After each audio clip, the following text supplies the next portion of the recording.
Jangan lupa like, comment, and subscribe ya guys, biar gak ketinggalan video-video terbaru. Cerpen kali ini berjudul Air Nasib. Gimana kabarnya tentang air nasib lo? Tanya Rizky kepada Awan, teman dekatnya. Awan memandang, memang seringkali menggantungkan nasibnya pada keran air.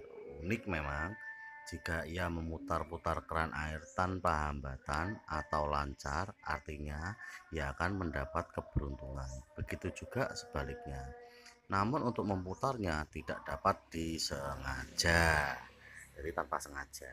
Ya nggak gimana-gimana, jawabnya singkat. Oh iya, tadi pagi gue muter keran mulus banget tanpa hambatan. Terus tanya Rizky penasaran. Jadi tadi di sekolah gue nemuin uang 10.000, katanya sedikit sombong. Ah, mending lo kasih uangnya ke yang punya. Emangnya lo nggak takut dosa?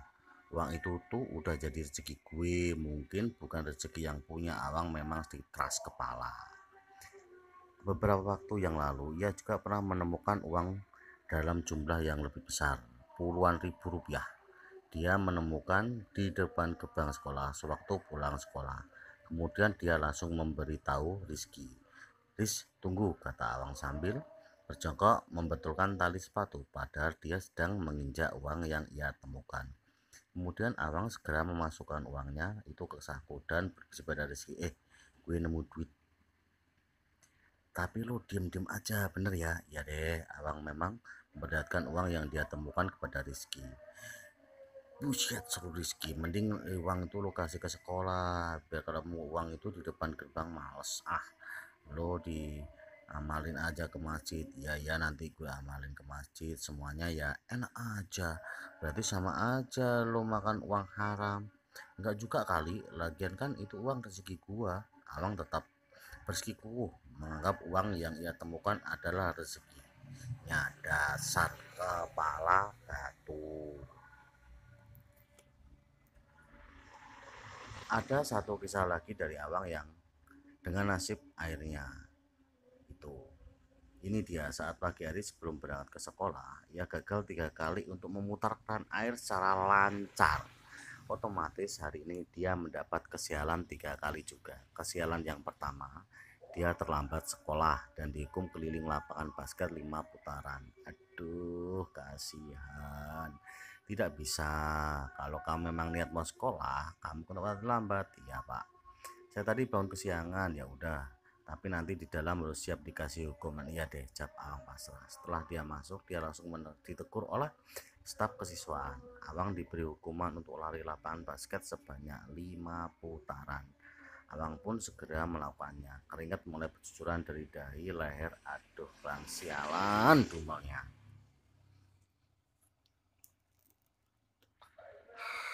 Kesialan yang kedua, nilai ulangan matematika yang seminggu yang lalu kebakaran alias jeblok alias buruk.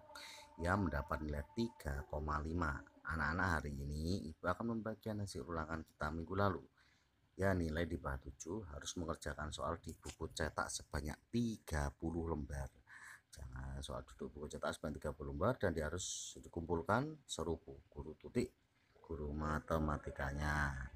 Jadi tugas matematika. Kesialan yang kedua, nilai ulangan matematika seminggu yang lalu kebakaran alias jeblok alias buruk. Ia mendapat nilai 3,5.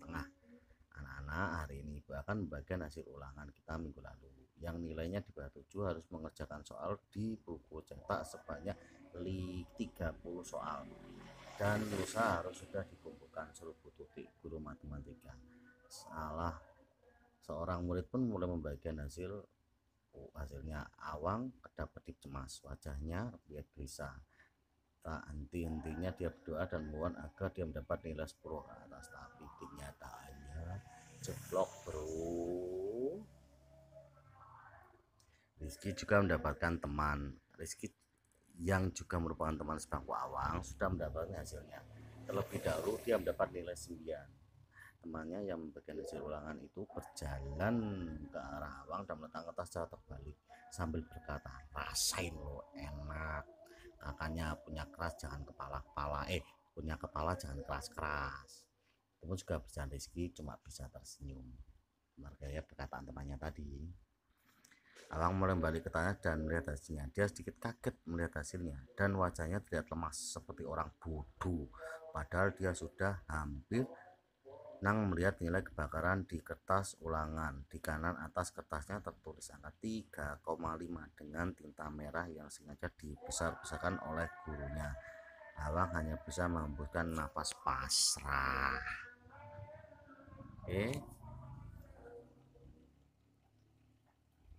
Kesialan yang ketiga, saat pulang sekolah, dia terjebol dalam sungai dan basah kuyup. Sewaktu ia sedang berjalan pulang melewati pinggir sungai, tiba-tiba saja ia terpeleset dan terjebol ke dalam sungai itu. Ada beberapa anak sekolah lain yang tetap melihatnya saat terjebol. Lagi-lagi Awang hanya bisa pasrah. Sial beruntun namanya itu ya. Lengkap sudah kesialan hari ini.